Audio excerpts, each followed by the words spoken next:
저리원 부족으로 급식 중단도 인력 부족의 위기. 일본 뉴스. G7 선진경제대국임을 자랑하는 일본이지만 정치뿐만 아니라 경제, 사회 등 각 분야에서 다른 G7 국가 수준에 훨씬 미달하는 모습을 보입니다. 다당제 국가이지만 자민당 일당이 수십 년간 정권을 잡은 부작용은 경제, 사회 등 각 분야에서 드러납니다.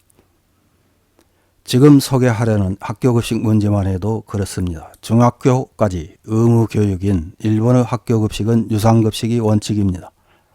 코로나를 거치면서 어려워진 경제사정으로 인해 학부모들의 무상급식에 대한 요구가 많아지자 재정사정이 양호한 지자체에서는 독자적으로 무상급식에 나서기도 하지만 그 수는 많지 않습니다. 사회복지를 지향하는 서유럽이나 북유럽 국가와는 달리 가족 의존형 복지를 지향하는 일본에서는 무상급식에 대한 시선이 곱지 않습니다.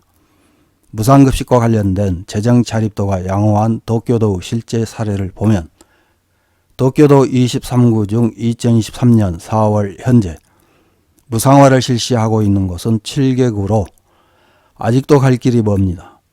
이렇게 무상급식을 추진하는 도쿄도와는 달리 지자체의 여러가지 사정으로 무상급식은커녕 아예 학교급식 자체를 2017년 이후 계속 중단하고 있는 학교도 있습니다. 카나가와 현내의 오이소 중학교입니다. 이 학교 3학년생 150명은 학교 입학 후 처음으로 관내 오이소 소학교로 이동해 따뜻한 슈트를 급식으로 먹었다고 합니다.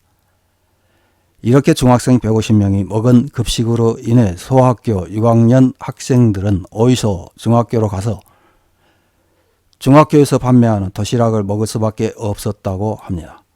일본의 학교급식은 조리 방식도 다양합니다. 학교 내 조리장에서 조리하는 자체 조리 방식과 여러 학교의 급식을 조리해 각 학교로 배송하는 공동조리 방식, 민간사업자의 조리시설에서 여러 학교의 급식을 조리해 각 학교로 배송하는 민간 조리시설 방식 등이 있습니다. 이렇게 다양한 조리 방식은 식중독을 일으키고 짧은 급식 시간으로 급하게 먹다 급식이 목에 걸려 사망한 사고도 발생합니다. 또 민간급식업체의 경영부진으로 갑자기 급식이 중단되는 사고도 발생합니다. 급식과 관련된 일본 언론의 기사 하나를 요약해서 확인해 보겠습니다. 3월 1일 시나노 마이니치 신문 디지털에 실린 조리원 부족하다 학교급식이 중단되는 사태도 결혼시설 2년 만에 3배 이상 인력 부족 파도 2기로 이어진다는 제목의 기사입니다. 나가노 현내의 학교급식 시설에서 조리원 부족에 직면하고 있는 사례가 늘고 있는 것이 현 교직원조합에 의한 조사로 밝혀졌다. 2023년도 조사에서 조리원 결혼이 있다고 응답한 시설은 28개소로 2022년도의 2배, 2021년도의 3배 이상으로 확대되고 있다. 아동학생의 먹거리에도 인력 부족이 영향을 미치기 시작했다. 이 중 조리원의 결혼이 있다고 한 28개 시설에는 결혼을 메우기 위해 영양교사가 조리 업무에 참여한 적이 있는지를 추가로 질문.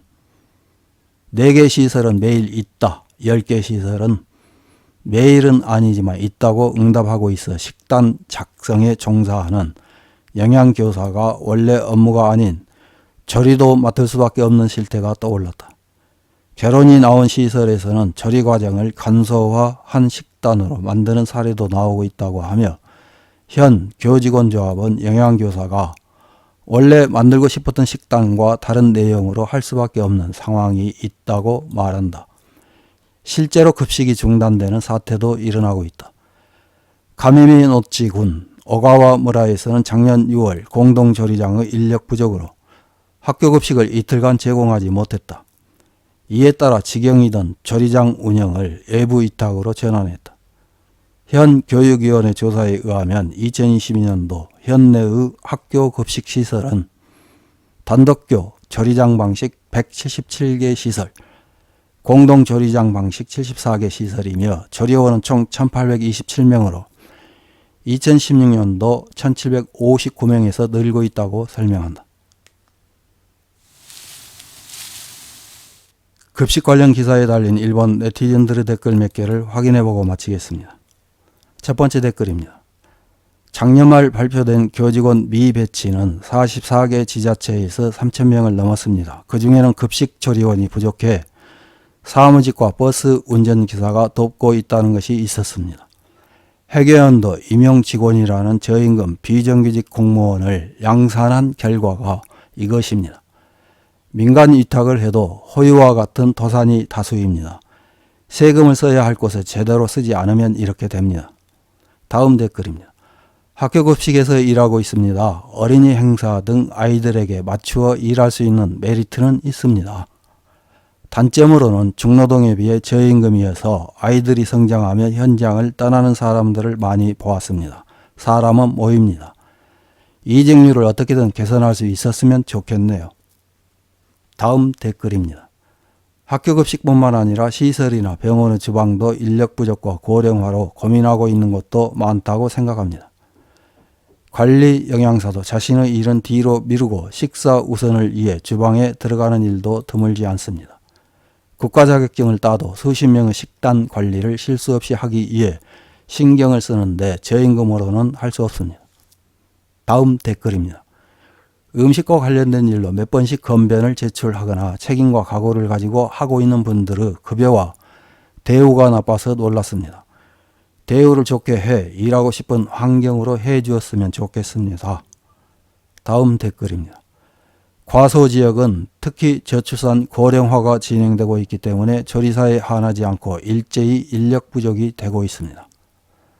과소지역의 인력 부족 에리어에서는 다소 임금을 조정해도 머지않아 인력 부족이 심각해질 것입니다. 센트럴 키친 등의 효율화를 할 수밖에 없다고 생각합니다. 이상입니다.